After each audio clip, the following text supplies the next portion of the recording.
અમે અહીંયા આવ્યા એટલે આઝાદભાઈ ક્યારની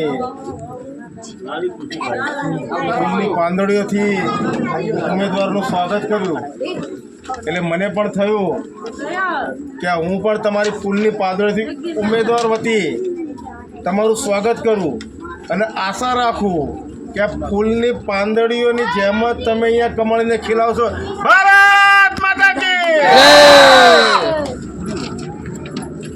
અહીંયા ઉપસ્થિત ભારતીય જનતા પાર્ટીના નવયુવાન ઉમેદવાર ઉપેશભાઈ સોલંકી, રેખાબેન ઉડતા, કવિતાબેન અને આપણા ઉદયભાઈ પટેલ.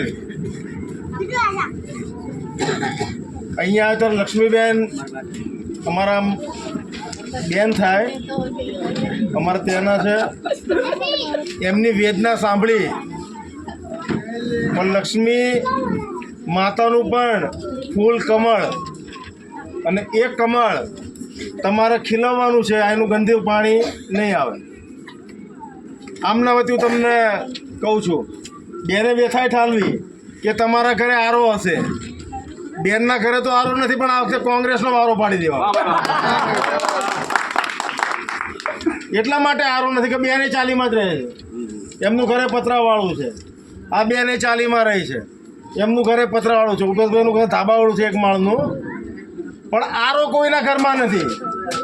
અને આ વખતે ભાજપ કમળ ખીલવવાનો અવસર અને વારો એ આપણો છે. અને ગજાનંદની ચાલી હું અહીંયા વર્ષોથી વિશ્વ હિન્દુ પરિષદની મિટિંગ લેતો રહ્યો છું. અશાંત ધારાની અહીંયા સમસ્યા છે, ગંદા પાણીની સમસ્યા છે, શિક્ષણની સમસ્યા છે. 25 વર્ષથી એમ કહીશ. અને મુસ્લિમ મિત્ર આપણા મિત્ર છે, કારણ કે મુસ્લિમ પણ બે પ્રકારના હોય છે. એક ભારતમાં માનનારો હોય છે અને ભારત વિરોધી હોય છે. અમારી સાથે જે બેઠા છે ભારતમાં માનનારા છે, ભારત માતા કી જય બોલનારા છે, વંદે માતરમ બોલનારા છે, કટ્ટરપંથી નથી. અને એવા મુસ્લિમ આપણા ભારતીય મુસ્લિમનું નરેન્દ્રભાઈ મોદી પણ સ્વાગત કરે છે અને ભારતીય જનતા પાર્ટીના સૌ કાર્યકર્તા પણ સ્વાગત કરે છે.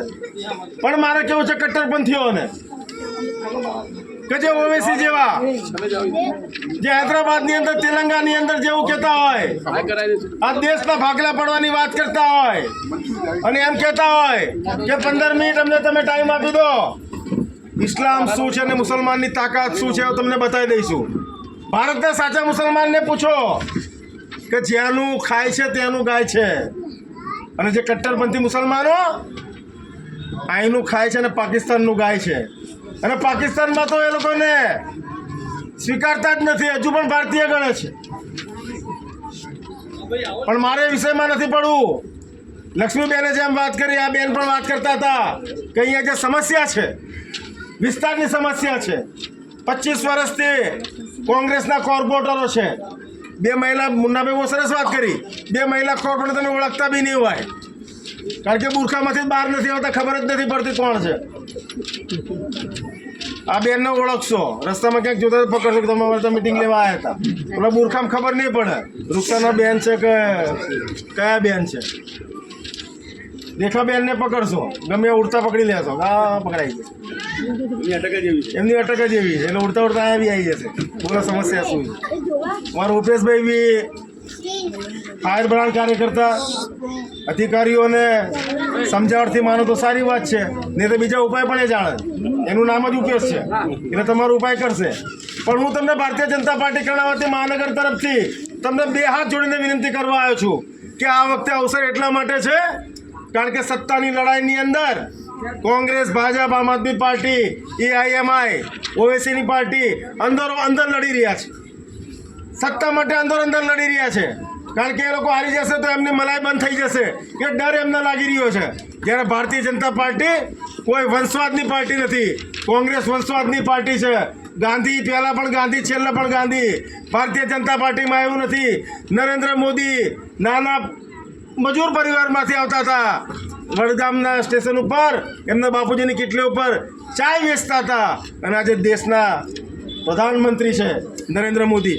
અને ભારતીય જનતા પાર્ટી ગોમતીપુર વોર્ડની અંદર પણ એવા જ લોકોને ટિકિટ આપી છે કે જે લાખોપતિ પણ નથી, કરોડપતિ તો દૂરની વાત છે, લાખોપતિ પણ નથી. એ જ તમારી જેમ નગરી મિલની ચાલીમાં રહે છે, આ બેન પીળી ચાલીમાં રહે છે, આ બેન વોરાવાળી ચાલીમાં રહે છે. તમારી સમસ્યા એ જ જાણશે. જે ચોમાસાની અંદર પતરામાંથી ઓલા સુવા પડતા હોય, ગુજરાતીમાં સમજો ને બધા કે હિન્દીમાં બોલો, એટલે પતરાનું કાણું પડી જાય ને પાણી પડતું, એક તપેલી આએ મૂકીને એક તપેલી આએ મૂકીને પછી ઉપર આપણે મીણીયું નાખવી ત્યારે માંડ ચોમાસું જાય. એ બધા પરિસ્થિતિમાં રહે ને તમે, અમે એ પરિસ્થિતિમાં રહે. અહીંથી અહીંયા તપેલું મૂક્યું તો અહીંયા ગોદડું પાથર્યું અહીંયા નીચે હોતા હોય તો એ તપેલું ભરી તપેલામાંથી પાણી પડે, એ પાછી પથારી અહીંયા કરી પાછી અહીંયા પોતું મારવું પડે. આ પરિસ્થિતિમાં બધા મોટા થયા. એટલે આના જે ઉમેદવારો છે એ તમારી વેદના જાણશે, સમજશે, કારણ કે એ બધા પરિસ્થિતિમાંથી આવ્યા છે. જ્યારે બીજા ઉમેદવારો એ તમારી સમસ્યા જાણશે ને સમજશે નહીં. એમને માત્ર ને માત્ર સત્તા કઈ રીતે લેવી, વોટની લાલચ તમને આપશે. પૈસા આપો તો લઈ લેજો, પૈસા આપો તો લઈ લેજો. આવતી લક્ષ્મીનું સ્વાગત કરવું જોઈએ, પણ મત ભાજપને જ આપજો. મત ભાજપને જ આપજો. 26 તારીખ 26/4/26 ગરમી પણ પુષ્કળ હશે. ચા પાણી નાસ્તો પછી કરજો, પણ પહેલા 11 વાગ્યા પહેલા મતદાન તમે કરીને આપજો. મારી દીકરીના 26 તારીખે અહીંયા જ લગ્ન છે સામે સ્વામિનારાયણ હાઈસ્કૂલમાં, પણ હું પહેલાં કન્યાદાન પછી કરીશ, પહેલાં મતદાન કરીશ. મારી પાસે ટાઈમ નથી. પણ આ લોકોની જે અંદર ઓવેસીના બધા અંદર બાજે છે ને એનો લાભ આપણે લઈએ અને કમળ ખીલવાનો અવસર 25 વર્ષ પછી આવે અને નિજામના પંજામાંથી કોંગ્રેસને મુક્ત કરાઈ અને આ ધરતી ઉપર કમળ ખીલવવું છે. ગોમતીપુરની ધરતી ઉપર કમળ ખીલવવું છે. ટ્રિપલ એન્જિનની સરકાર થશે. કેન્દ્રમાં ભાજપ, રાજ્યમાં ભાજપ, કોર્પોરેશનમાં ભાજપ, પણ દુર્ભાગ્ય ગોમતીપુરમાં ભાજપ નથી. તો ભાજપને તમે મત આપી અને પ્રચંડ બહુમતી જીતાવો અને કોંગ્રેસ, આમ આદમી પાર્ટી, ઓવેસીની પાર્ટી આ તમામને ડિપોઝિટ જાય એ પ્રકારે કચાઈને મતદાન કરો.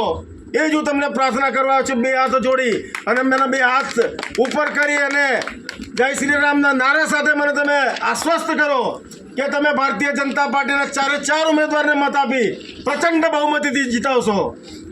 જય જય શ્રી રામ, જય શ્રી રામ, જય શ્રી રામ, જય શ્રી રામ.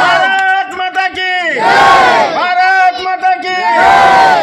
અસ્તુ ભૂલ ચૂક થયો તો માફ કરજો અને જીતશું તો અહીંયા જ આવશું અને 100% જીતશું તો અહીંયા જ આવીશું અને ઇનકેસ કદાચ તમે આરામ માર્યા ના જીતી શક્યા તો આવીશું. પણ મને વિશ્વાસ છે અને હનુમાનજી મહારાજની સાક્ષીએ તમને બધાને ઓલા ગુજરાતીમાં પેલું વાયક આપે ને એ રીતે તમને અત્યારથી મતદાનનું વાયક આપી દઉં છું. મતદાન કરવા આવજો ને હનુમાનજી મહારાજ રૂપશે. ભારત માતા કી જય, જય શ્રી રામ. બંધ